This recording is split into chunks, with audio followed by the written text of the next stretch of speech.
Ketika ini kita dihimpunkan oleh Allah, dipilih oleh Allah, hadir sama-sama kita di dalam taman-taman syurga, majlis ilmu, tempat di mana Allah Subhanahu wa taala menghimpunkan, mengumpulkan hamba-hambanya yang insya-Allah akan diberi kebaikan dan kebajikan serta diberi taufik, hidayah, petunjuk daripada Allah.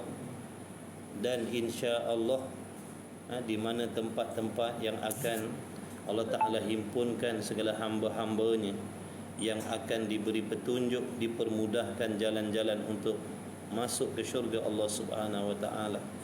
Jadi alhamdulillah, segala puji bagi Allah dengan nikmat taufik yang diberi. Mudah-mudahan nikmat taufik ini berkekalan di dalam kehidupan kita.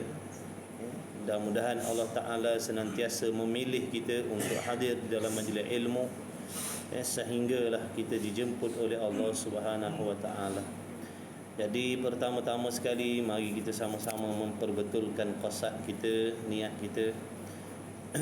Kita mengaji, kita belajar, kita mendengar kerana menjunjung perintah Allah, selain daripada nak mencari keredaan Allah, nak mempelajari ilmu yang bermanfaat agar dapat kita jadikan sebagai panduan, pedoman di dalam memperbaiki amalan kita. Dan selain daripada itu, wajiblah kita mengingat bahawasanya ini semata-mata rahmat, limpah rahmat daripada Allah, kurniaan Allah, pertolongan Allah. Mustahil kita boleh duduk di dalam majlis ini sekiranya tidak diberi taufik oleh Allah. Baik, Allahumma salli ala Sayyidina Muhammad. Jadi pagi ini seperti mana biasa, sambungan kita Munyatul Musalli. Kita sampai kepada mana tu? Saya tak sama. Wa ja'alallahu wa iyyakum minal muhafizin. Dah sudah belum situ? Sampai mana?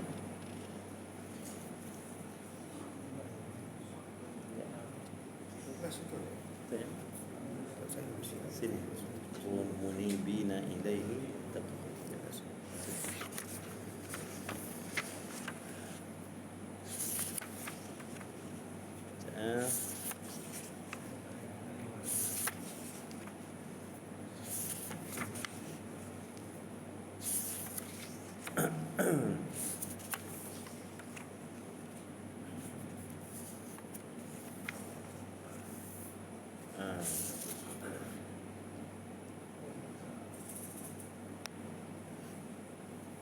kita ambil pada perkataan itulah munibina, firman Allah itu. Firman Allah munibina ilaihi wattaqu, situ ambil. Muka surat apa Rumi? 15. Yang pakai kitab Rumi boleh tengok muka surat 15. Kitab saya muka surat 48. Dia tolong catat sikit Nanti kalau kuliah akan datang saya tanya muka surat berapa sana. Sebab kitab saya lain sikit. Kitab saya muka surat 48, 49. Baik, bismillahirrahmanirrahim. Dan lagi firman Allah Subhanahu wa taala, munibina ilaihi wattaquh wa aqimus salata wa la takunu minal musyrikin. Kembali kamu wahai sekalian mukminin kepada Allah. Allah Subhanahu wa taala memerintahkan kepada kita yakni sekalian orang yang beriman ataupun hamba-hamba Allah sekalian, munibina, kembali kamu kepada Allah. Setelah kita ditipu daya oleh nafsu, ditipu daya oleh syaitan, oleh dunia yang menghasut kita melakukan perbuatan-perbuatan yang melanggar perintah Allah, maka Allah mengajak kita, Allah menyuruh kita semuanya supaya kembali kepada Allah, kembali kepada jalan yang sebenar, kembali kepada Islam, Kerana apabila kita melakukan perkara maksiat, apa sahaja jenis maksiat, sama ada maksiat yang zahir yang dilakukan oleh anggota zahir kita, ataupun maksiat yang dilakukan oleh hati kita, bermakna kita telah menyimpang daripada jalan yang sebenar. Maka bagi kita yang dah menyimpang daripada jalan yang lurus, jalan mentaati Allah zahir dan batin ni, maka wajiblah bagi diri kita kembali kepada Allah dengan makna bertaubat kepada Allah. Bertaubat kepada Allah, meninggalkan segala jenis dosa dan maksiat zahir dan batin. Wajib sekalian kita kembali kepada Allah. Bertaubat ni hukumnya wajib. Bertaubat hukumnya wajib, bukan sunat. Setiap kali kita melakukan dosa, maka wajib kita kembali kepada Allah. Maka jangan kita meneruskan perjalanan dengan mengikuti jalan-jalan kesesatan. Maka kembali kepada Allah, bertaubat kepada Allah. Daripada raja, daripada pemimpin, sampailah kepada peringkat rakyat yang paling rendah kedudukannya. Maka semua kita ni diperintah oleh Allah supaya kembali kepada Allah. Kembali kepada Allah dengan makna kembali melakukan ketaatan kepada Allah. Jadi kembali kamu, hei sekalian mukminin. Apa makna mukminin? Sekalian orang yang di dalam hatinya memiliki iman yang sebenar. Mukmin ni orang yang di dalam hatinya memiliki akidah yang betul. Tu mukminin. Dia berbeza dengan munafikin. Munafikin adalah kafir yang berlakon-lakon seperti perbuatan orang mukmin.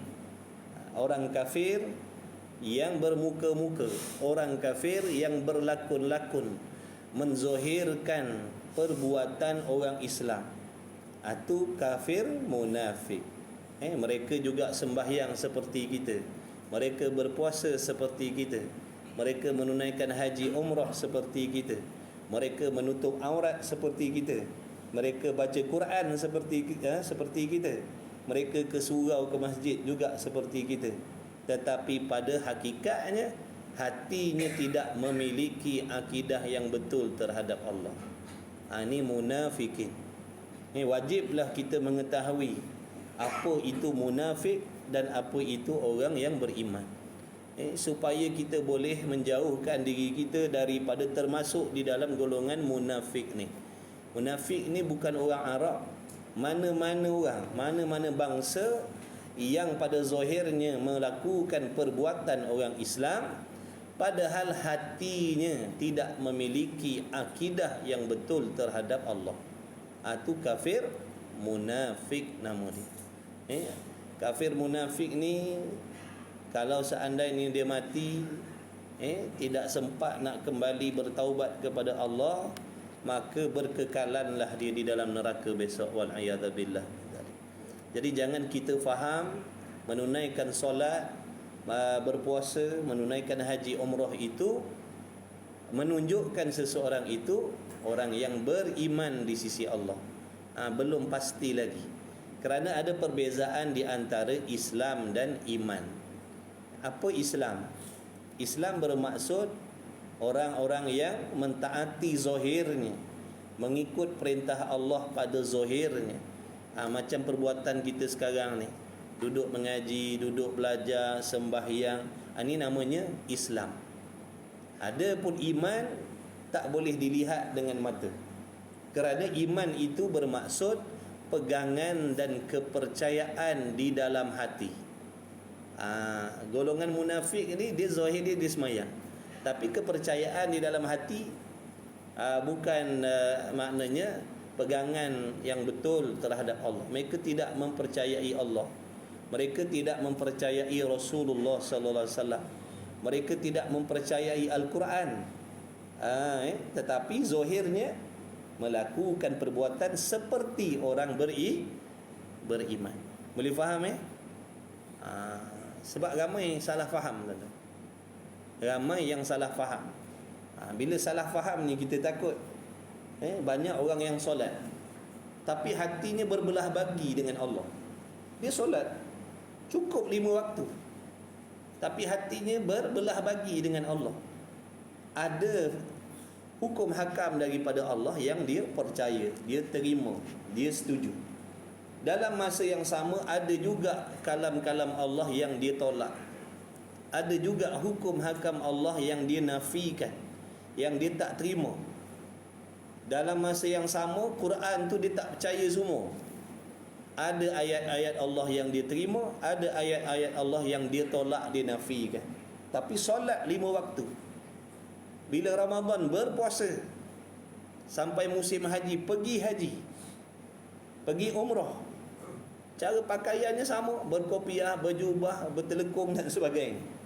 Tapi hatinya tadi tu tidak memiliki pegangan dan kepercayaan yang yakin terhadap Allah. Boleh faham tuan-tuan? InsyaAllah wajib kita kena bezakan ni. Kalau tak nanti takut-takut ada di kalangan kita yang berasa dia beriman, sebab sangkaan dia iman ni sembahyang. Takut-takut ada di kalangan hamba-hamba Allah yang memahami iman itu sembahyang, iman itu baca Quran, iman itu berpuasa, iman itu pergi haji. Bukan. Itu Islam nama ni. Inilah pentingnya kita belajar. Ini pentingnya kita mengaji. Ini pentingnya siapa pun kita wajib mengaji, wajib belajar. Sama ada laki-laki, perempuan, tua, muda, kaya, miskin, wajib kita mengaji. Kalau kita tak belajar, kita ditipu oleh nafsu. Nafsu membisikkan dalam hati, syaitan membisikkan dalam hati bahawasanya kita orang beriman. Dengan menunaikan sembahyang tadi beriman, dengan berpuasa tadi beriman. Dah, bukan. Kita tengok dalam kitab Tauhid, dia kata macam mana. Apa maksud iman, apa maksud Islam? Islam amalan zahir, iman amalan hati, keyakinan dalam hati. Sebab tu ada orang yang tak solat tapi beriman kepada Allah. Dia tak solat tapi pegangan dalam hati terhadap Allah betul. Dia tak solat tapi dia yakin Allah tu Tuhan. Dia yakin tidak ada kekurangan pada Allah. Dia yakin dengan ilmu Allah, dia yakin dengan kudrat Allah, dia yakin dengan Quran, dia yakin dengan segala hukum hakam Allah dalam Quran. Dia tidak mempertikaikan, dia tidak menolak walaupun satu huruf. Tapi dia tak solat. Dia tak solat, dia tak puasa, dia buat dosa, dia buat maksiat. Ini namanya mukmin. Orang yang beriman tetapi asi, mukmin yang berdosa. Kenapa panggil mukmin?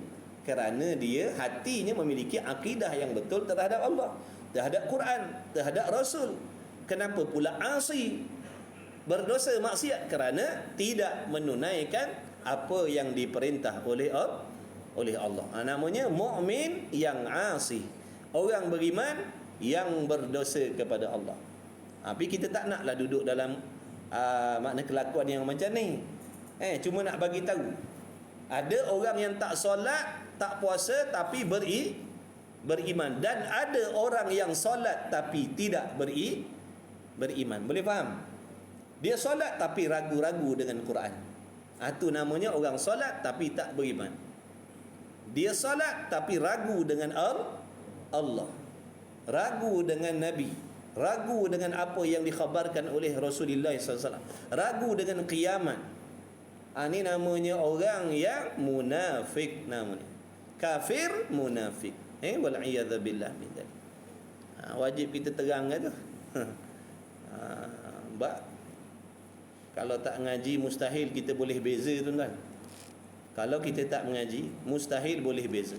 Siapa nak bagi tahu kita benda ni? Kalau kita tak duduk dalam majlis ilmu, tak nak dengar, siapa nak bagi tahu kita benda-benda macam ni? Dekat kedai kopi kita tak akan sembang benda ni, tuan-tuan. Kat padang bola tak sembang benda ni. Sebab tu sesibuk apa pun kita, apa pun urusan kita dengan keluarga, dengan anak-anak, kena ada masa menuntut ilmu. Baik, kembali kamu, hei sekalian mukminin, wahai orang mukmin yang melakukan dosa maksiat, kembalilah kepada Allah. Bertaubat kepada Allah, berazam untuk mengikut syariat Allah zahir dan batinnya, bukan sekadar zahirnya melakukan kebaikan, bahkan batin hati kita pun mesti juga mentaati perintah Allah. Kena seiring. Kelakuan zahir dan batin ni mesti seiring. Dia tak boleh zahirnya ke kanan, batinnya ke kiri.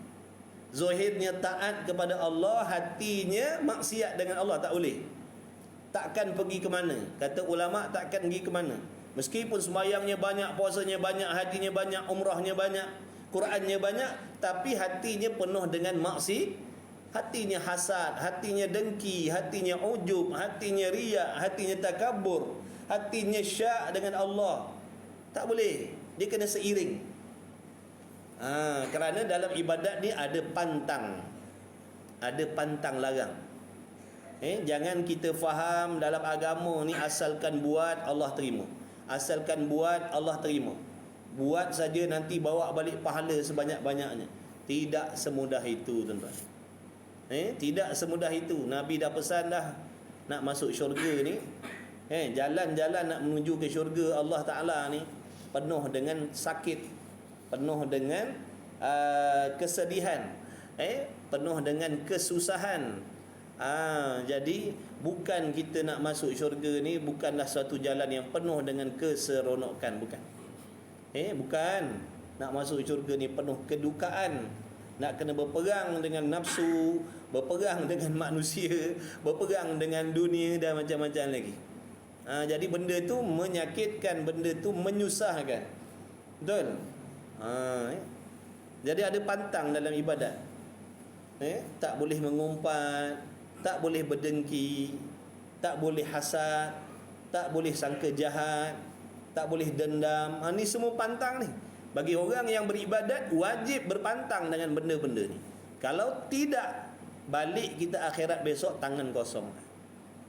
Sebanyak apa pun zahirnya banyak melakukan ibadat, kalau hatinya tadi ataupun diri kita tak sanggup nak berpantang, percayalah kita akan balik akhirat dalam keadaan tangan kosong daripada kebajikan. Na'udzubillah min zalik.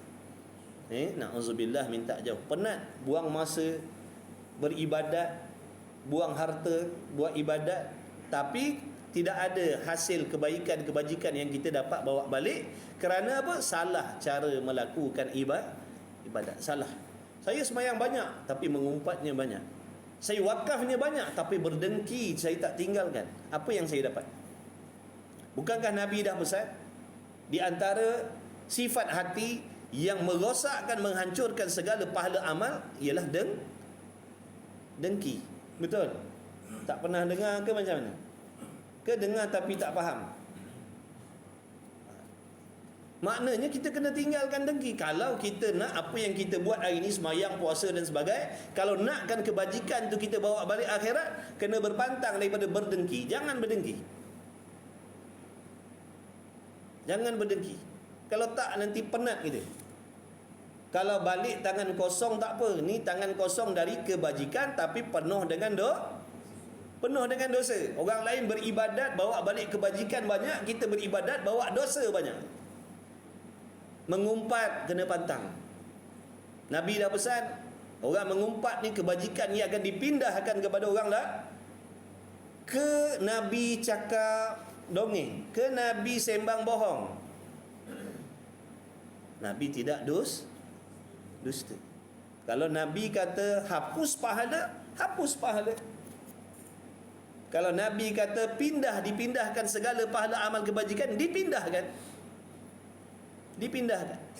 Seandainya kita boleh tengok buku amalan kita ni sekarang, kalau kita boleh tengok, dan kita ni orang yang kuat berdengki, kuat mengumpat, meskipun kita hidup dah berpuluh-puluh tahun, beribadat berpuluh tahun, kalau kita boleh tengok buku amalan kita, bahagian kebajikannya semuanya dikosongkan oleh Allah. Kosong, tuan-tuan. Kosong. Sebab tu ahli ibadat, orang yang ada ilmu, dia takut. Dia takut, dia risau, dia bimbang. Sebab dia tahu cerita ibadat ni. Orang yang jahil tidak ada perasaan takut, risau, bimbang. Kata Imam Ghazali, orang jahil beribadat ibaratnya seperti unta buta yang berlari. Unta buta yang berlari, langgar habis semua. Begitulah keadaan orang jahil yang beribadat, langgar semua. Dia tak tahu pantang larang, dia tak tahu sempadan, dia tak tahu apa perbuatan yang membatalkan pahala amalnya, dia tak tahu sifat hati yang bagaimana yang membinasakan amal kebajikan dia tak tahu. Jadi dia campur aduk, time semayang, time berdengki, time haji, time mengumpat. Time pergi surau, solat jemaah, jadi batu api. Nampak tak? Sebab apa jadi macam tu, tuan-tuan? Sebab tak tahu ataupun tak faham. Jadi sebab tu untung orang belajar ni, sebab Allah nak bagi petunjuk. Ni jalan ibadat. Jalan ibadat yang sebenar begini, bukan begitu. Bukan asalkan buat, bukan. Mari, sebab tu mari kita belajar, mari kita mengaji. Jangan kita berasa kita ni dah beres dah. Tak mentang kita orang Islam, lahir di kalangan umat Islam, tak perlu nak ambil tahu tentang belajar agama, sebab kita orang Islam dah. Sikap ni lah, kata Imam Ghazali, yang merosakkan diri kita. Imam Ghazali kata, jangan kamu seronok dengan nikmat Islam yang kamu dapat. Jangan kamu seronok dengan nikmat iman yang kamu dapat. Jangan seronok sangat. Sebab kalau kamu seronok sangat, kamu akan berpeluk tubuh. Kamu akan peluk tubuh. Kamu tak akan ada risau nak belajar agama. Kamu tak akan ada risau nak ambil tahu tentang ibadat. Sebab kamu selesa dengan dilahirkan sebagai orang Islam. Macam ibaratnya macam kita orang yang cakap Melayu ni lah. Ada ke nak ambil berat belajar bahasa Melayu? Ada? Tak ada. Sebab kita selesa. Aku orang Melayu nak belajar bahasa Malaysia apa lagi? Tapi bila peperiksaan yang dapat markah tingginya orang bukan Melayu.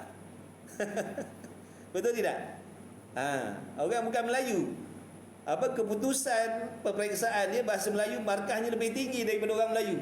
Sebab apa? Mereka ambil tahu, mereka mengkaji, mereka belajar. Kita dah, aku orang Melayu nak pergi belajar apa orang Melayu? Aku hari-hari cakap bahasa Melayu, nak belajar apa lagi? Tu akibat dia, kita pun peluk tubuh, tak nak ambil tahu, tak nak belajar, tak nak ambil tahu pantang larang dalam bertutur contohnya. Jadi dapatlah keputusannya gagal ataupun markahnya tak tinggi. Bahkan bangsa lain dia belajar, siap pergi tuition lagi, tuition bahasa Melayu. Kita pergi tuition bahasa Inggeris. Dia ambil tuition bahasa Melayu. Bila peksa markah hanya penuh, lulus A, kita dapat C bahasa Melayu. Begitulah contohnya, nak bagi faham. Bila kita ni orang Islam, kita akan berasa buat apa nak belajar lagi agama Islam. Aku bukan Islam, aku orang Islam, buat apa nak belajar lagi? Mak bapak aku Islam, lahir di kalangan keluarga Islam, nak belajar apa lagi? Akibatnya besok gagal di hari kiamat. Jadi bertuahlah, beruntunglah orang yang belajar, bertuahlah. Tapi sekarang tak nampak lagi tuah ni, nanti selepas mati. Tuah akhirat tu tak nampak sini. Kalau tuah akhirat tu nampak sini, penuh surau lah. Kalau yang nama tuah akhirat tu nampak kat sini, kat dunia ni, penuh surau ni. Sebab tak nampak kat sini tu, mana-mana surau masjid lapang, sembahyang jemaah ramai, majlis ilmu tak ada orang. Betul tidak? Salat jemaah 5-6 sah, majlis ilmu 3-10 orang. Yang lain dah alim. Yang lain dah alim dah, tak nak ambil tahu. Padahal banyak lagi yang tak tahu, banyak lagi yang tak faham tentang akidahnya, tentang masalah hatinya, tentang pantang larang dalam ibadat. Tak tahu. Tapi oleh kerana sikap redha dengan diri sendiri tadi tu, perasan dah baik, perasan dah sempurna, perasan dah faham, itulah yang menjadikan kita tak nak belajar. Na'udzubillah. Jadi kembali segala mukminin kepada Allah Taala dan takut akan Dia, takut akan Allah. Takwa ni wajib, tuan-tuan. Sifat takwa, kata ulama, paling rendah martabat takwa apa? Paling rendah martabat takwa dalam hati hamba. Bila ada sifat takwa yang paling lekeh dalam diri hamba tu, dia akan meninggalkan segala maksiat. Sama ada zahir dan batin, dia akan buat apa yang Allah perintah, dia akan meninggalkan segala yang dilarang oleh Allah. Itu serendah-rendah martabat takwa. Cuba kita tengok diri kita, dah ada ke belum? Meninggalkan segala maksiat zahir dan batin dan membuat segala yang disuruh oleh Allah. Itu peringkat ataupun martabat takwa yang paling rendah sekali. Jadi kita tengok, kadang-kadang kita ni sengih-sengih seseorang, berasa macam dah bila tu khatib kata ittaqullah, apa maknanya?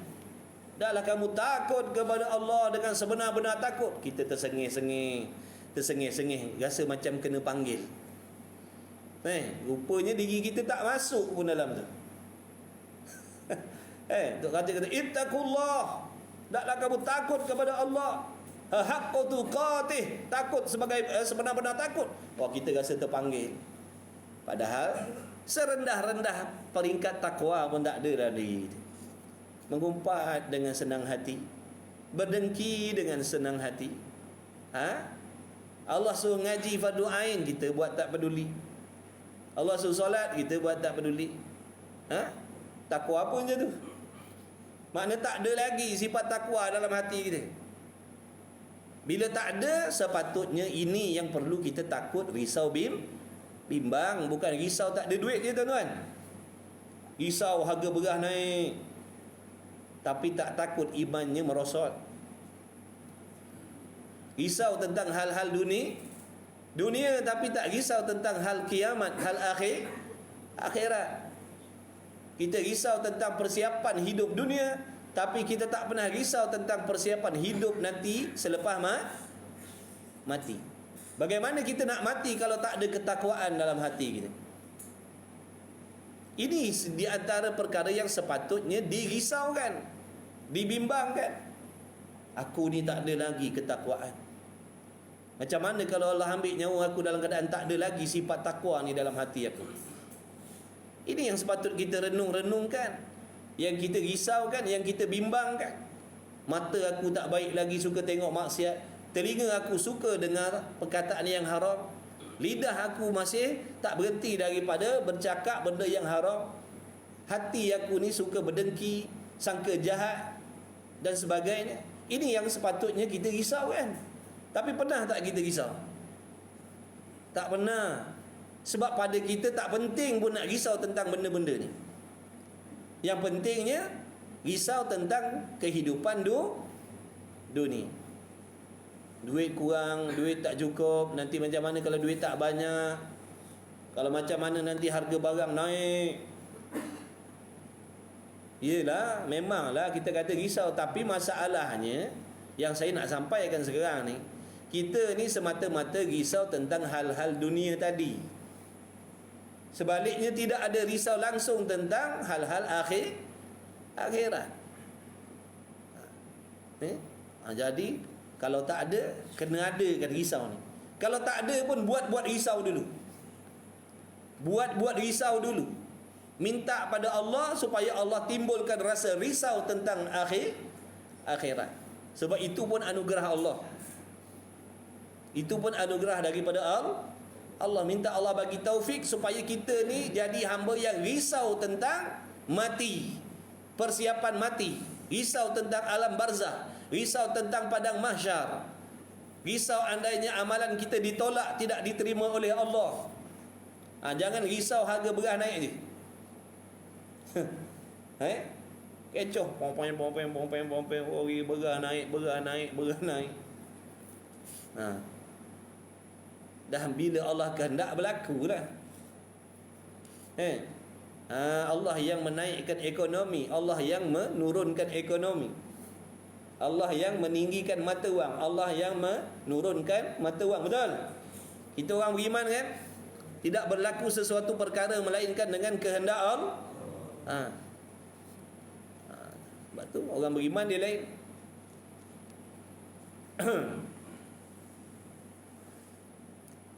Dan dirikan oleh kamu akan sembahyang. Dirikan makna buat, laksanakan solat ni cukup dengan segala syarat dan rukun-rukun yang zahir dan yang batin. Itu makna dirikan solat. Bukan asalkan solat. Asalkan solat bukan. Dirikan makna pastikan setiap kali kita nak solat ada cukup syaratnya, ada cukup rukunnya yang zahir dan yang batin.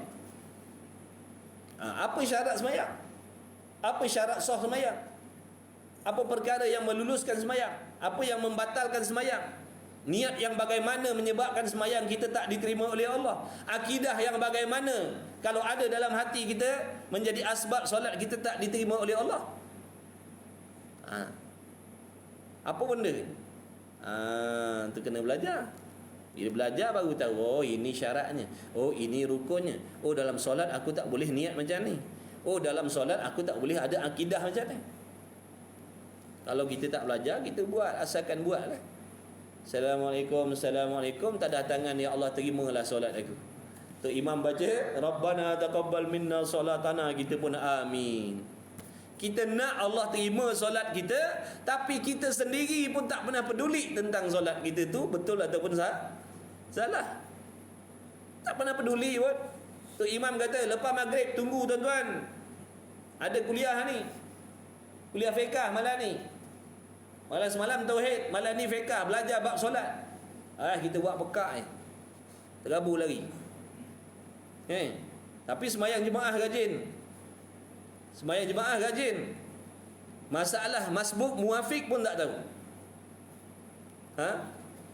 Masbuk muafiq pun tak tahu. Apa benda tu? Makmum masbuk. Makmum masbuk apa benda? Kita ni sembahyang jemaah kadang-kadang jadi masbuk, kadang-kadang jadi muafiq. Apa benda tak pernah tahu pun. Nampak tak? Padahal dia solat berjemaah. Orang solat berjemaah ni mesti kena tahu masbuk muafiq ni. Tapi kita ambil sikap tadi tu, asalkan solat dah lah. Ni besok menyesal. Tapi minta Allah terima. Ya Allah, terimalah solat, terimalah solat. Macam mana Allah nak terima kalau kita tak usaha sendiri? Baiki solat kita. Pastikan solat kita tu didirikan mengikut syarat dan rukun. Kalau sembahyang seorang, cara sembahyang seorang. Kalau sembahyang berjamaah, cara sembahyang berjamaah. Ni surau, ni bangunan surau Ni bangunan surau. Bukan masjid kan? Ni kalau kita solat berjamaah, tutup pintu ni sebab ada aircon. Belakang tu ada orang solat dekat luar tu. Sah tak sembahyang dia kat luar? Tak sah sembahyang kat luar tu. Kecuali kena buka pintu ni. Tapi ramai tak tahu. Ramai tak tahu. Tapi solat jemaah. Sebab tu ada karangan kitab, insya-Allah nanti akan datanglah azam, mudah-mudahan lepas kitab ni nanti kita baca kitab tu. Pedoman sembahyang berjamaah. Kitab dia nipis je. Tapi dalam tu dia ceritakan pelbagai kesilapan orang solat berjamaah. Solat jemaah ni kalau tak ikut adab dia, tak ikut adab-adab solat berjemaah, jangankan kata 27 darjat kita dapat. Tidak sah sembahyang jemaah. Sebab tu kita kena belajar cara-cara sembahyang jemaah.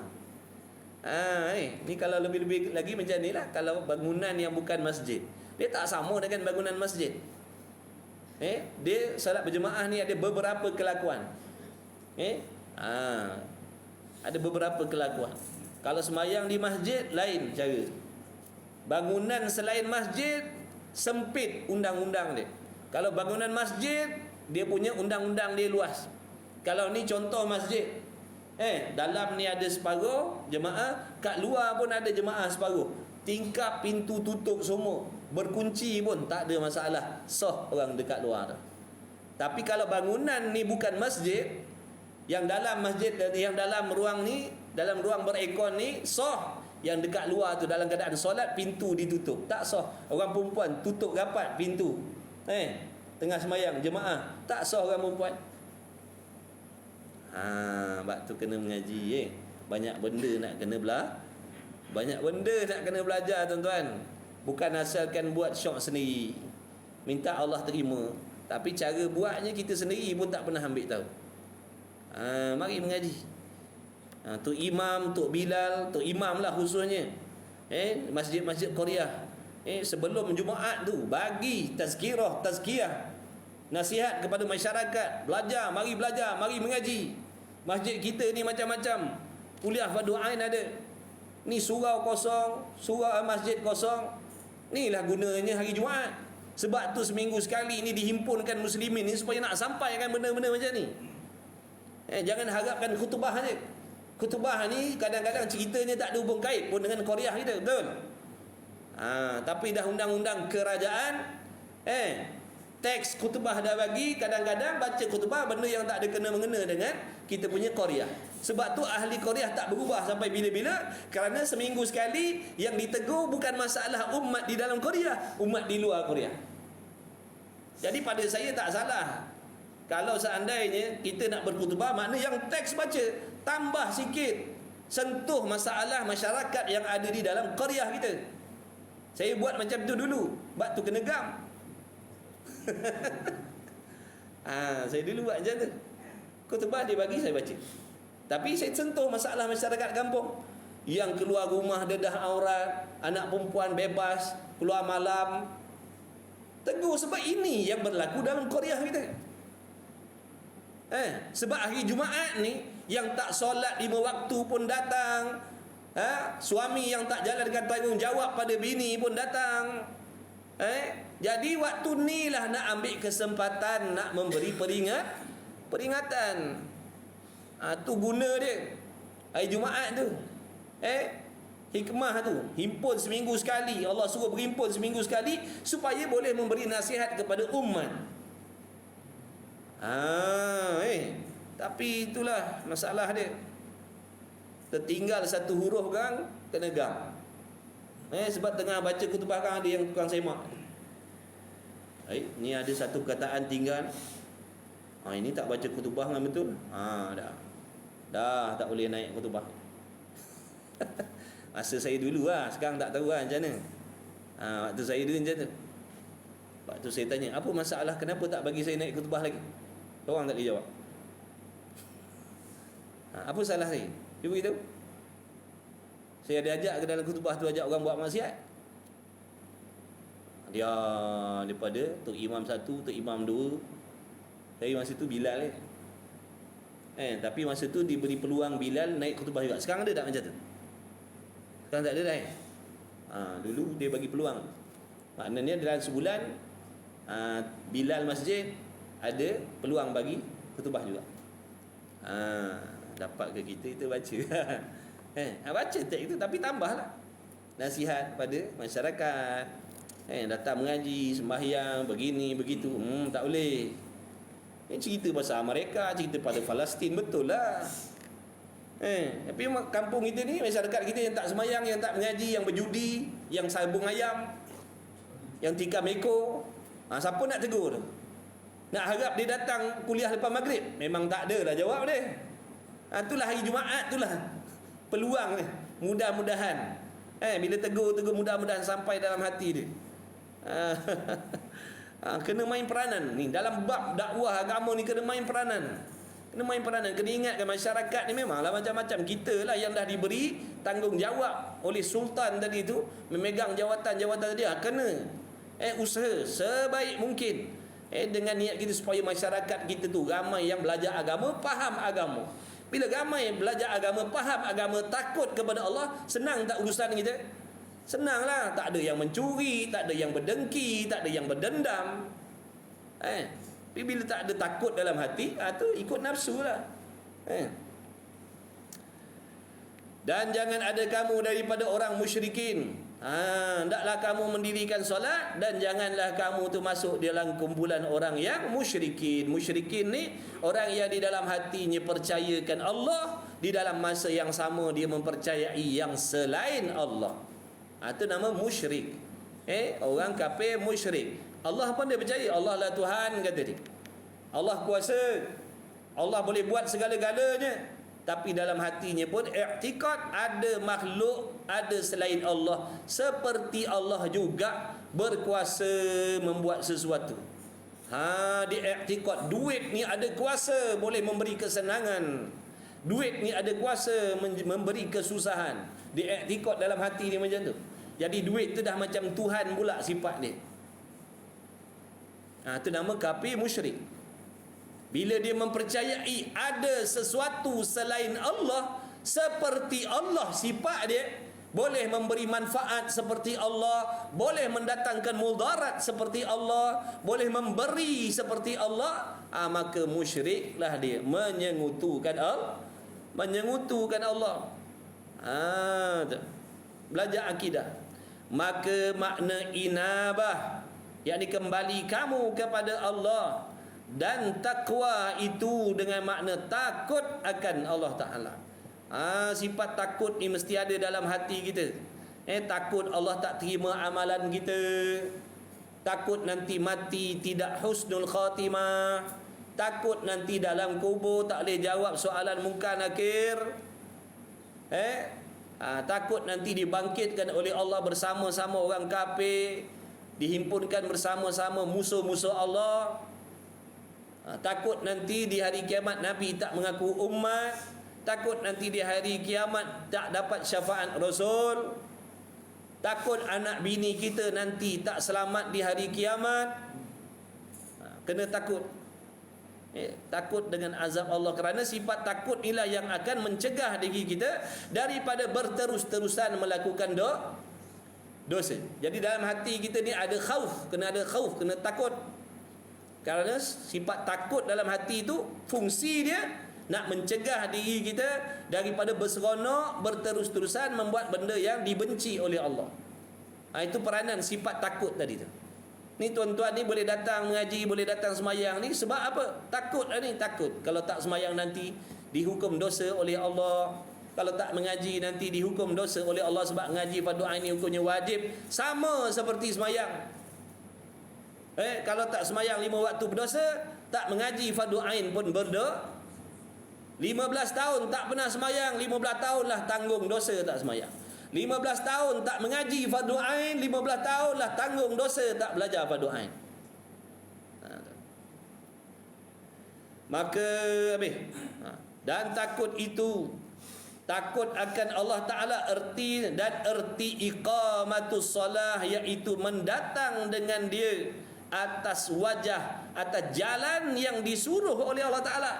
Jadi siapa pun, dia pada peringkat tertinggi sampailah peringkat yang paling rendah sekali, hendaklah mendirikan solat tu, mendatangkan dengan dia solat tadi atas wajah, yakni atas jalan yang disuruh oleh Allah. Kita ni nak kena semayang ni, kena solat dengan cara apa? Solat dengan mendirikan syarat-syarat dan rukun-rukun yang zahir dan yang batin yang disuruh. Apa cara dia? Bagaimana? Ada dalam kitab-kitab fiqh, ulama dah siap, dah karangkan, ambil daripada Quran, ambil daripada hadis, dah susunkan dah bukukan dah. Kita je nak ambil tahu ataupun tak nak ambil tahu. Ulama dah siap dah. Kalau nak suruh muka kita ni, kita kata aku nak pakai Quran, nak pakai hadis je. Ulama aku tak nak pakai. Bawa sini Quran, bawa sini hadis, nak keluarkan hukum sembahyang daripada bab bersuci sampailah bagi salam, mati hidup balik pun takkan dapat. Sebab tu perlukan ulama. Sebab apa? Ulama inilah yang akan tolong mencernakan hukum hakam yang ada dalam Quran dan hadis tu. Barulah kita orang awam ni boleh ambil manfaat daripada Quran dan hadis. Ni kitab-kitab yang tuan-tuan baca ni, kitab Muniyatul Musalli ni. Ingat Tok Musannif, tuan pengarang ni karang ikut nafsu ke? Tak pandukan Quran, tak pandukan hadis. Ikut rasa-rasa dia ke? Nampak tak? Sebab tu kena pakai ulama madhab, kena bermadhab. Kalau kita Al-Imam Syafi'i lah ikutan kita, Kita meletakkan kepercayaan kepada beliau kerana beliau bersangatan alim dalam bab ibadat ni. Jadi kita orang awam ni, kita ambil daripada dia. Apa yang dia ajar, apa yang disuruh, inilah kita gunakanlah. Meletakkan kepercayaan sebab dia lebih memahami Quran daripada kita, betul? Dan kalau kita tak nak pakai imam-imam tu, nak pakai Quran hadis je, ambil Quran, ambil hadis, nak semayang, buka sendiri cari cara macam mana. Cara nak mandi wajib macam mana. Cara nak ambil wuduk macam mana. Air macam mana boleh guna, air macam mana tak boleh guna. Nak megah dah besar macam mana. Kalau tak ada air nak buat macam mana. Korek sendiri, keluarkan daripada Quran tu boleh. Korek hidung boleh kita. Korek hidung boleh. Sebab tu bukan kita yang nak mengeluarkan. Kalau kita kata alasan nak beramal dengan Quran, nak beramal dengan hadis, bagaimana nak beramal dengan Quran dan hadis kalau tak ada ulama yang menunjukkan jalan ni? Sebab kita tak cukup alat, tuan-tuan. Fatihah pun kita dah baca puluh kali, ratus ribu kali sesilap Fatihah ni kita baca. Apa hukum yang kita erti daripada situ? Ertinya pun kita tak tahu. Maksud apatah lagi? Nak keluarkan hukum hakam daripada situ? Lagilah. Ni nak pakai Quran hadis, ijma' tolak. Ijma' ulama tak nak. Mazhab imam mazhab tak nak. Sebab imam mazhab ni semuanya ulama. Kita nak pakai Quran hadis, ulama tak nak pakai. Banyak cantik muka kita. Tapi ramailah yang terikut fahaman ni. Quran hadis, hadis Quran, ijma' tolak. Mazhab tolak. Nak pakai Quran, nak pakai hadis. Nak pakai Quran hadis. Macam mana nak beramal dengan Quran hadis tu kalau tak ada ulama yang menerangkan hukum hakam daripada Quran tu? Jadi kita orang awam ni ngaji lah. Ni kitab Muniyatul Musalli ni ulama dah siap dah. Kita mengaji je lah. Istiqamah insya-Allah. Daripada tak pandai semayang nanti jadi pandai semayang insya-Allah. Ni orang panggil usaha lah ni.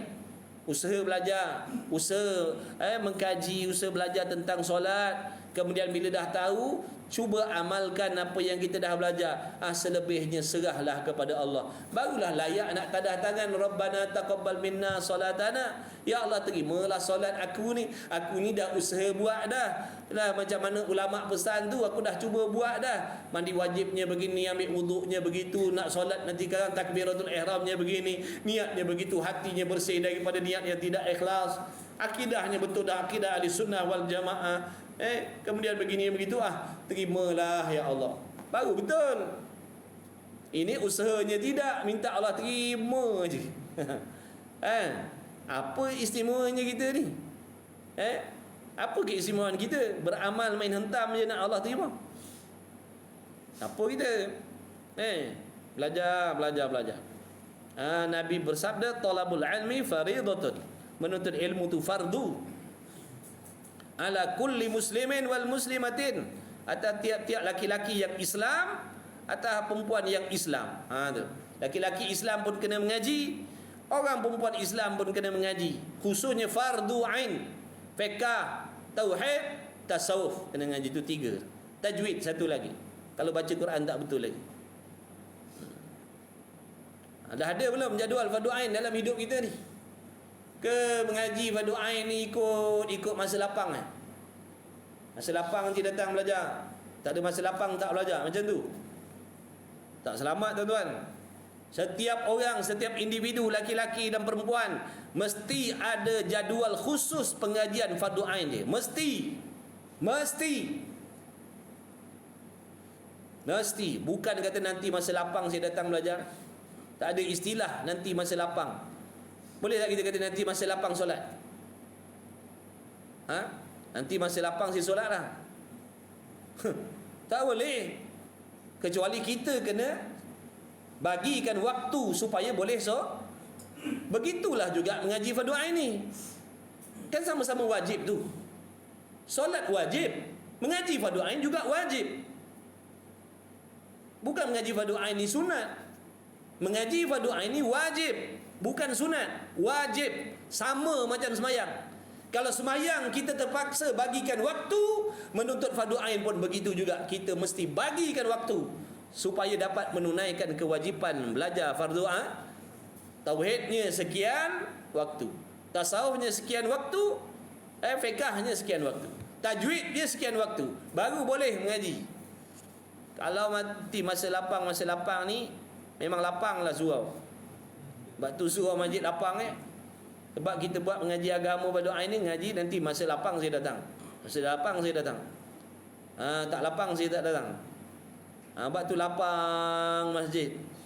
Masjid sebesar-besar berjuta-juta buat. Surau tiap-tiap tahun renovate.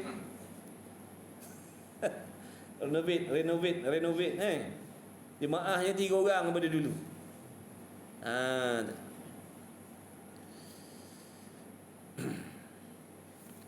Jadi kena solat seperti yang disuruh. Jangan solat dengan cara yang tak disuruh, nanti Allah tak terima. Penat kita. Bila solat kita tak sah, bila solat kita tak sah, contohlah kita solat tapi kita tak jaga pantang larang, syarat rukun kita tak tahu. Kita main solat je, kita tak solat. Kita main solat je. Tiba-tiba kita ada melanggar pantang larang dalam solat ni, mengakibatkan solat kita tak diterima oleh Allah. Orang yang solatnya tidak diterima oleh Allah sama erti dengan orang yang tidak mendirikan sembahyang. Ingat tu. Orang tak semayang ni ada 2 makna. Satu, memang tak semayang langsung. Yang kedua, solat tiap waktu tapi Allah tak terima solat ni, sebab ada pantang larang solat yang dia langgar. Tiap-tiap kali solat wuduknya tak sah. Tiap-tiap kali solat wuduknya tak sah. Macam tu. Tiap-tiap kali solat mandi wajibnya tak sah. Tiap-tiap kali solat mandi wajibnya tak sah. Macam mana nak buat tu? Adakah dia orang yang telah mendirikan solat? Dah, dia belum mendirikan solat. Kenapa? Kerana solat yang dibuat tadi tak cukup syarat. Bukan asalkan buat. Dan lagi firman Allah Ta'ala, qad aflahal mu'minun alladzina hum fi salatihim khashi'un, hingga akhir. Firman-Nya Allah, walladzina hum ala salawatihim yuhafizun. Kerana solat ni bila betul, bila berkualiti, bila betul, inilah yang dimaksudkan dengan tiang agama tadi tu. Tiang agama yang nak meneguhkan agama dalam diri kita, meneguhkan agama dalam rumah tangga kita, tiang agama yang nak meneguhkan agama dalam masyarakat kita. Jadi tak peliklah kalau agama dalam masyarakat kita ni jadi tonggang terbalik. Tak pelik walaupun ramai yang solat. Kenapa? Solat yang didirikan tadi tidak berkualiti. Sebab apa kita solat tapi sewenang-wenang kita buat dosa maksiat? Kenapa? Sebab solat kita tak berkualiti. Bukankah Allah dah jamin solat itu akan mencegah kita daripada perbuatan keji mungkar, betul? Tapi kenapa kita suka mengumpat walaupun kita solat? Kenapa kita suka memfitnah meskipun kita solat? Sepatutnya tak ada benda-benda macam ni pada kita yang sembahyang. Tapi perasan tak?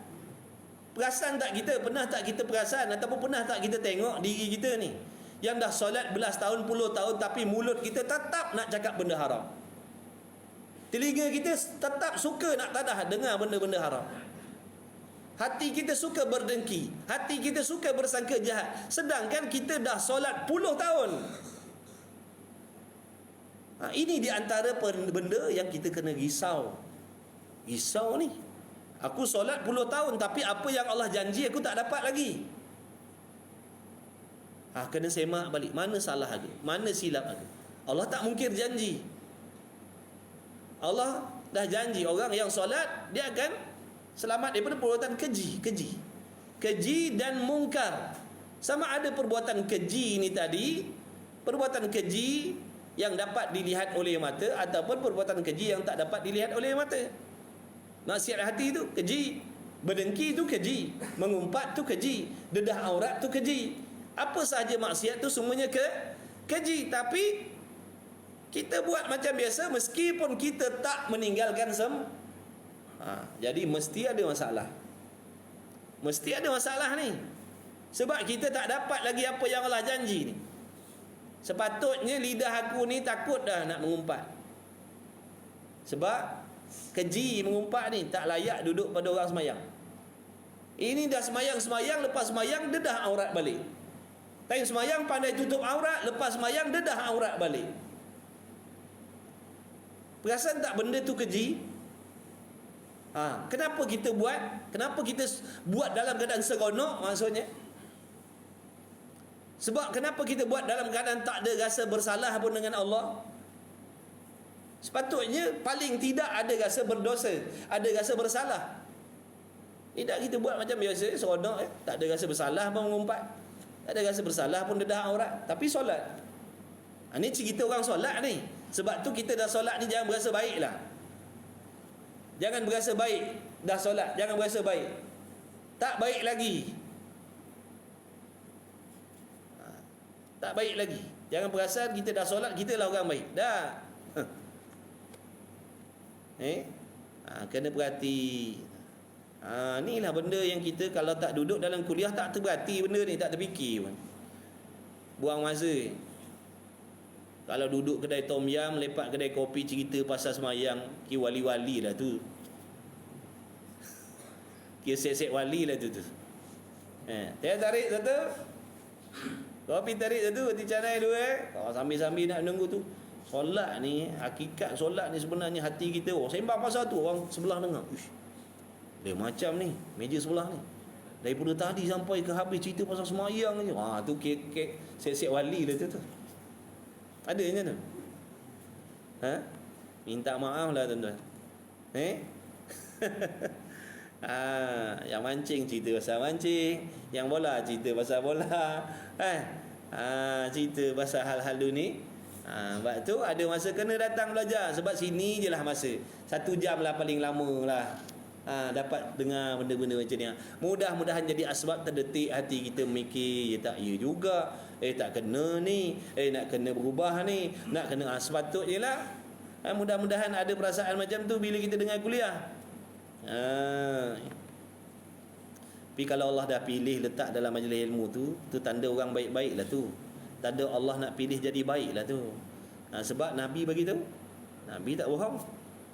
Orang-orang yang Allah pilih duduk dalam majlis ilmu tu adalah orang yang Allah nak mudahkan jalannya masuk syurga.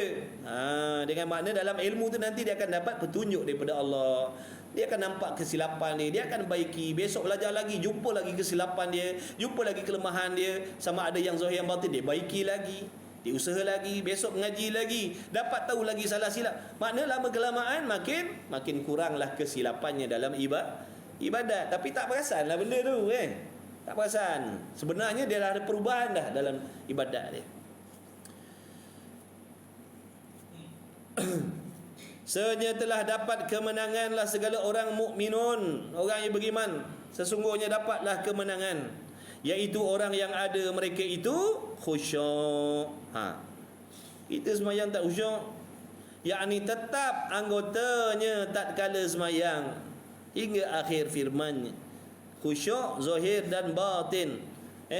Ada ulama kata khudu' anggota, tetap anggota kita. Khusyuk hatinya tetap mengingati Allah dalam solat. Ni kita dah, saya tidak. Dalam solat itulah hati paling sibuk sekali. Hati paling sibuk sekali dalam sembahyang. Segala hal-hal dunia kita fikirkan dalam sembahyang kita. Hati kita lebih sibuk dalam solat memikirkan dunia, lebih sibuk daripada dalam solat nak banding dengan luar solat. Luar solat hati kita relax je, tak ada kalut pun nak mikir macam-macam. Tapi dalam solat Allahu Akbar, segala masalah dunia datang. Masalah laki kita, masalah bini kita, masalah anak-anak kita, masalah beras naik harga, masalah tak ada telur tak ada dalam semayang ni. Telur tak ada lah. Bengar baru ni ayam pun dengar macam nak naik harga. Ni beras. Dalam tu lah cerita segala-gala. Assalamualaikum, hilang dah balik. Mana markah agak-agak macam mana markah semayang kita? Tapi kita senang hati seronok, ya alhamdulillah semayang dah. Tu kita tuan-tuan nak cerita orang ahli ibadat dia risau benda tu. Nak cerita ahlillah, ahli ibadat dia risau benda tu. Itu benda yang merisaukan dia. Kenapa hati aku tak khusyuk dalam solat? Tapi pada kita bukan tu benda yang kita nak risaukan. Apa ada kena-mengena. Khusyuk pun bukan boleh beli barang pun, khusyuk pun boleh jadi kaya pun kalau khusyuk pun. Sebab tu kita tak fikir benda-benda tu masalah dalam hidup kita. Yang jadi masalah hidup kita ni dunia. Tu. Tidak khusyuk dalam solat ini masalah akhirat. Tak khusyuk dalam solat ini masalah akhirat. Bukan masalah dunia. Tapi bila hati kita ni dah dipenuhi dengan dunia tadi, itulah jadi. Ini yang sepatutnya kita kena risau. Ada usaha nak baiki. Kata ulama sepatutnya benda yang kita kena sedih kan. Sedih. Puluh tahun sembahyang tapi tak pernah khusyuk. Hati berjalan, hati merayau, menipu Tuhan. Kata menghadap Allah, tapi hatinya membelakangkan Allah. Tubuh badannya olok-olok sujud, tapi hatinya penuh sombong takabur. Waktu solat, kita bawa segala penyakit hati kita menghadap Allah. Tubuhnya, zahirnya, pakaiannya bagus dah, ikut sunnah dah, berkopiah, berserban, berjubah, bersugi, berselendang, minyak wangi. Tapi hatinya dengan menghadap Allah dengan pakaian yang kotor, yang jijik, yang busuk. Dengki pakaian, hasad pakaian, dendam pakaian, ujub pakaiannya, riak pakaian hati kita. Layak ke kita nak menghadap Allah dengan zahir yang begini tapi hatinya begitu? Adakah Allah tak tahu? Adakah Allah tak mengetahui keadaan hati kita bagaimana setiap kali kita menghadap Allah? Tapi kita tak pernah fikirkan benda tu. Cumalah, lumalah minyak wangi apa pun tak akan dapat menutup busuk dosa-dosa hati kita tu. Zahirnya bersih ya, tapi hati kita kita banyak menipu, banyak tipu, tapi kita senang hati. Senang hati kita.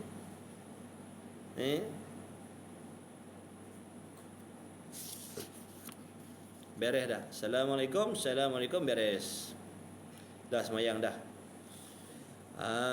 Padahal kita ngadap Allah bawa hati kotor, pakaiannya bersih.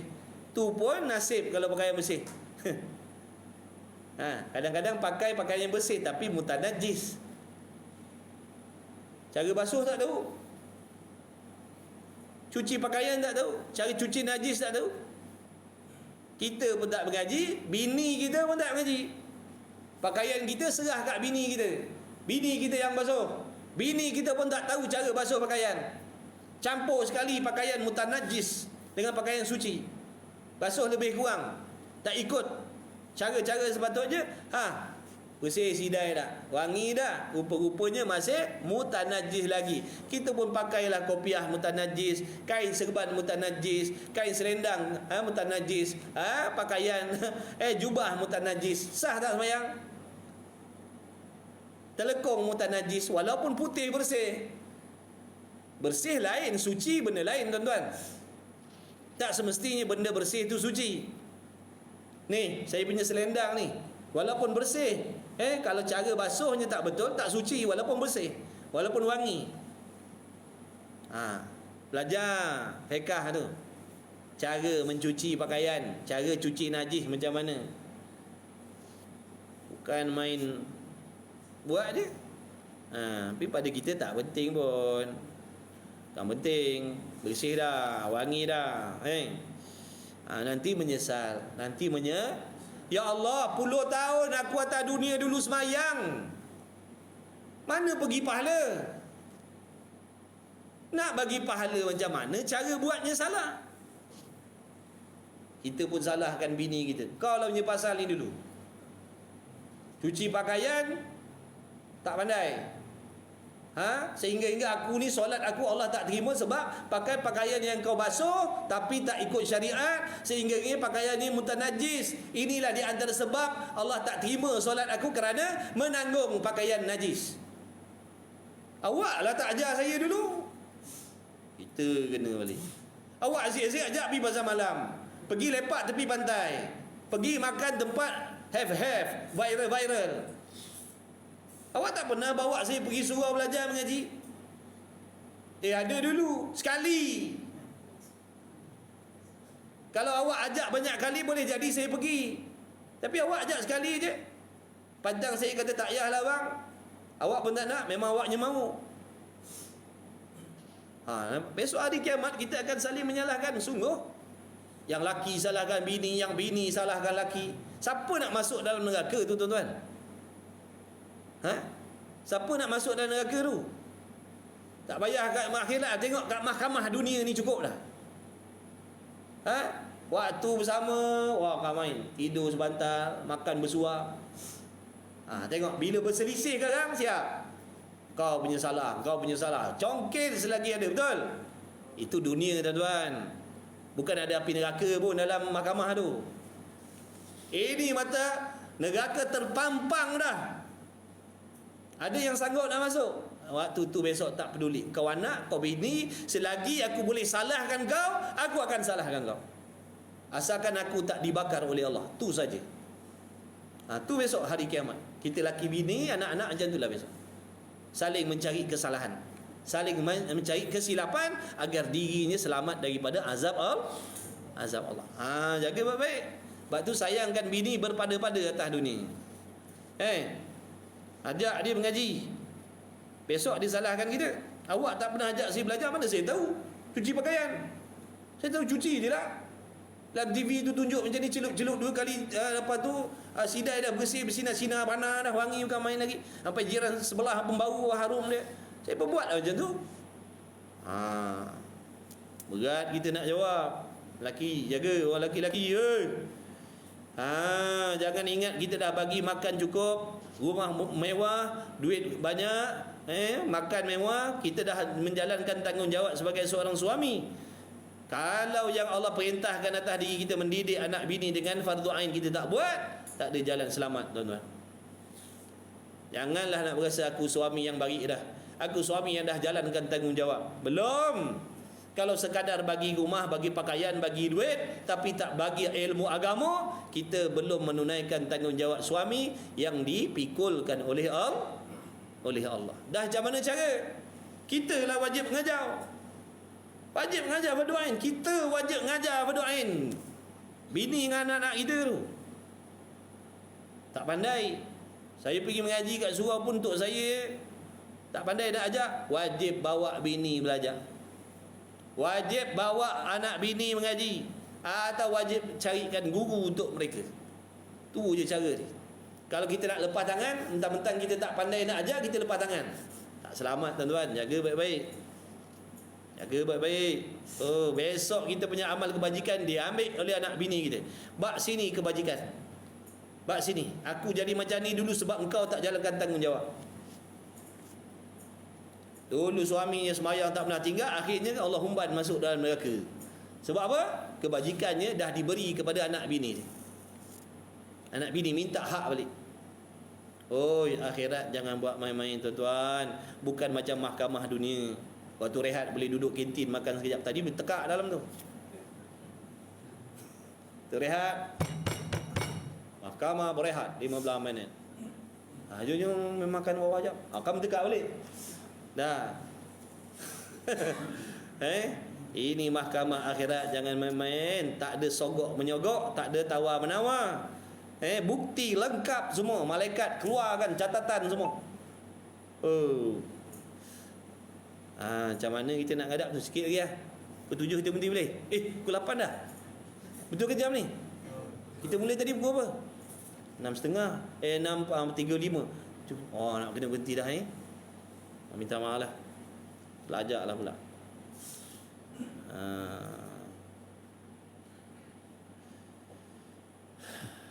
Iaitu orang yang ada mereka itu khusyuk. Jadi kena usahakan khusyuk. Macam mana nak hasilkan khusyuk dalam sembahyang?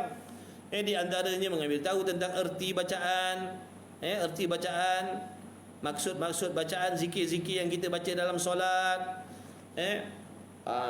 Nak kena bersihkan hati. Sebab tu kita ni disuruh, dianjurkan supaya banyak-banyak berzikir, supaya melatih hati kita tu mengingat Allah di luar sembahyang. Mudah-mudahan nanti dalam solat mudah nak mengingat Allah.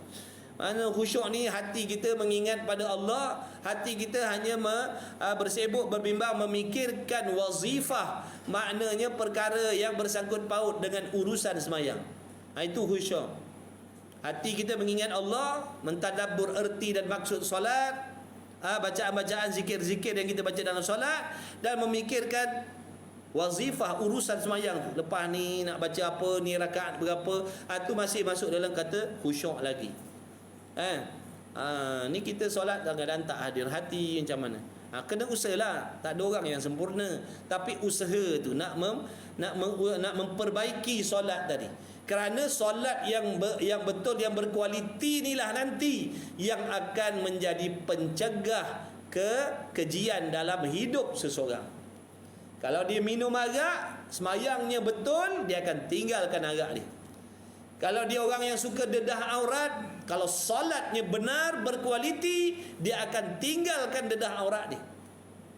Itu manfaat dan faedah yang Allah sebab tu semua orang kena belajar bab solat ni baik-baik, belajar betul-betul, faham betul-betul bab solat ni, supaya dapat mendirikan solat yang berkualiti, yang mana daripada tu nanti kita sendiri yang dapat manfaatnya. Kalau sekarang ni kita seronok buat dosa maksiat, tapi bila solatnya nanti dah benar-benar Allah terima, Allah bagi manfaat, dia dah mula resah dengan dosa dia sendiri.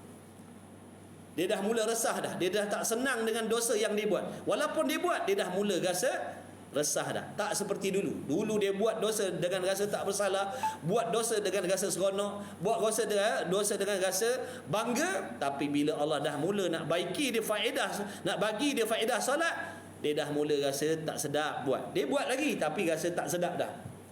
Nanti lama kelamaan benda tak sedap ni dia tinggal lah. Sebab maksiat ni ada rasa seronok. Betul tidak tuan-tuan? Maksiat ada seronok. Sebab tu kita payah tinggal. Sebab ada rasa seronok. Kalau tiap kali mengumpat sakit macam kena tumbuk contohnya, mengumpat je macam kena tumbuk muka kita, tak adanya kita nak mengumpat. Sebab dia ada rasa seronok lah tu. Rasa seronok, mengumpat, rasa puas hati lah hidup.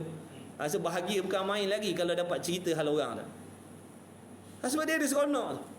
Minta Allah tukarkan. Mudah-mudahan dengan solat tu nanti Allah bagi manfaat. Daripada seronok buat maksiat, jadi tak seronok dah. Bila tak seronok, mudahlah nak tinggalkan.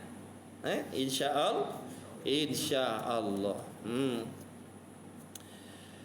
Allah, yakni tetap anggotanya. Ni anggota pun tak tetap. Mata dalam sembahyang jeling sini, jeling sana, jeling sini, jeling sana, makruh.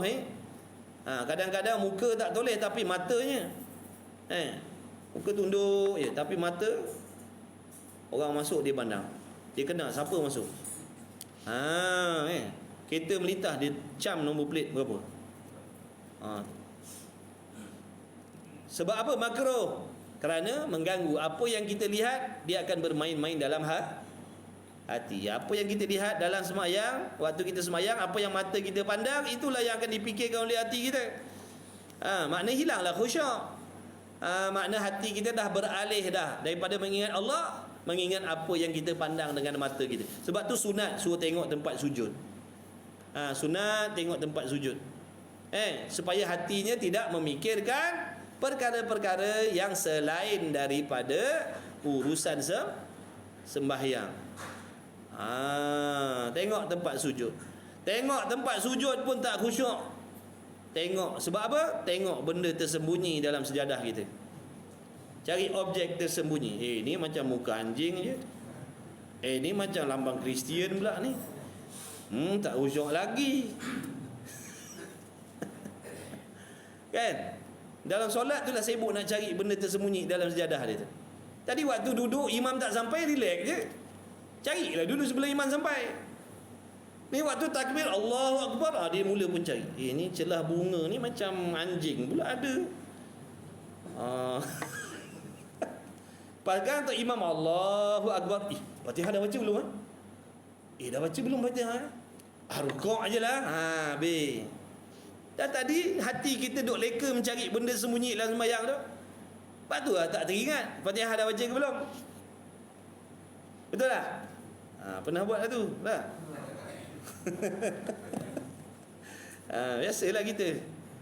Mesti ada kan? Lupa Fatihah, lupa rakaat sebab hati kita kelain. Sebab tu makruh pakai sejadah yang kalau jadi asbab kita tak boleh khusyuk sembahyang. Pakai sejadah putih. Nak bagus kain kapan kita. Kain kapan kita tu buatkan lapik sembahyang. Baru ingat mati dah sembahyang kita. Maknanya kalau boleh, maknanya janganlah sejadah tadi jadi asbab. Mata kita ni bila tengok tempat sujud tu jadi asbab kita mencari benda tersembunyi tadi tu. Cari sejadah yang tak ganggu kita, yang satu warna aja ke ataupun yang putih aja ke. Kalau nak khusyuk letak batu nisan sebelah tu. Letak batu nisan. Tak batu nisan sebelah kita sembahyang. Baru ingat mati, ya Allah, ya Allah. Tulis nama, tarikh, buat tanda soal. Macam tu. Tulis nama siap-siap. Bid'ah nanti kan. Jangan. Bid'ah dolalah nanti kan. Okay. Dan segala adalah Allah, yakni tetap anggotanya dan tak kala sembahyang hingga akhir. Firman-Nya Allah Ta'ala, dan segala yang adalah atas sembahyang mereka itu memeliharakan dia. Pelihara sembahyang, jaga sembahyang ni kata ulama bukan sekadar solat awal waktu, bukan sekadar solat berjamaah. Masuk dalam erti kata orang yang memelihara sembahyang, dia belajar bersungguh-sungguh tentang benda-benda yang sangkut paut dengan sembahyang. Ni macam tuan-tuan ni. Ni masuk dalam kategori orang menjaga sembahyang ni. Menjaga sembahyang dengan makna dia belajar, ambil tahu, takut sembahyang salah, takut cara solatnya salah, sebab tu dia belajar. Jadi orang belajar bab solat ni adalah orang yang memelihara sembahyang. Jadi jangan kita ingat menjaga sembahyang, memelihara sembahyang ni asalkan solat awal waktu, asalkan solat berjamaah. Dah, tak cukup lagi. Kena kena belajar. Okey, last. Habis dah. Dan lagi firman-Nya Allah Ta'ala, illal musallina. Dah sebulan sekali sini.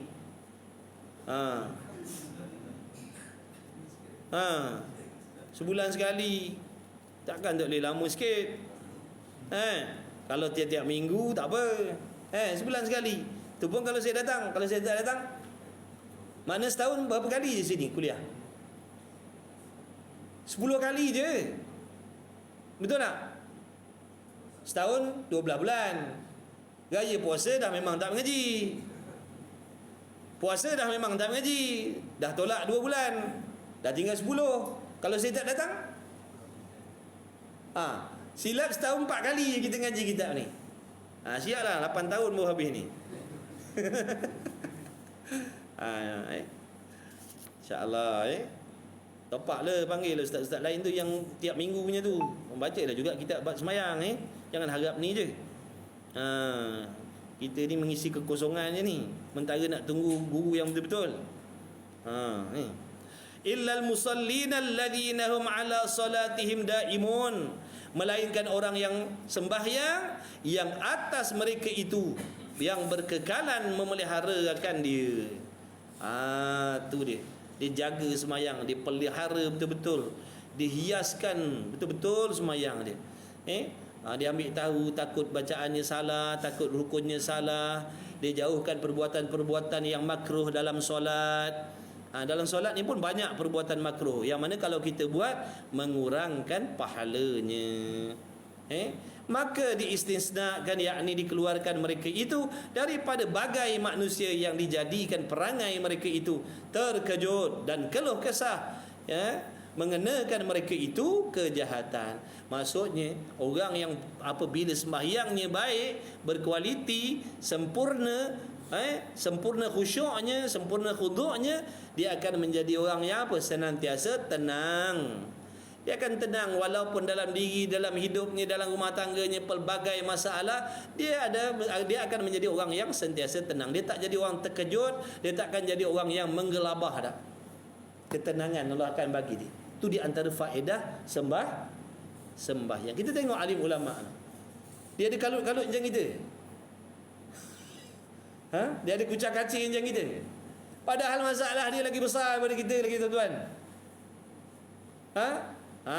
Tapi tenang macam tak ada masalah je nampak dia orang. Tu faedah daripada sembahyang tadi tu.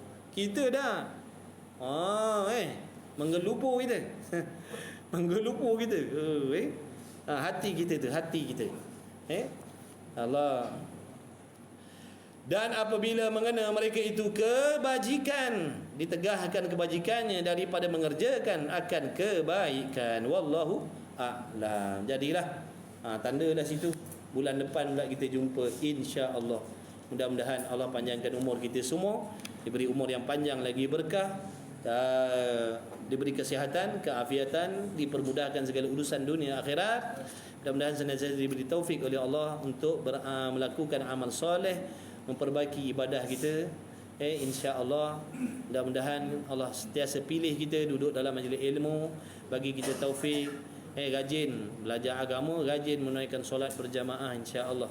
Amin ya rabbal alamin. Bismillahirrahmanirrahim.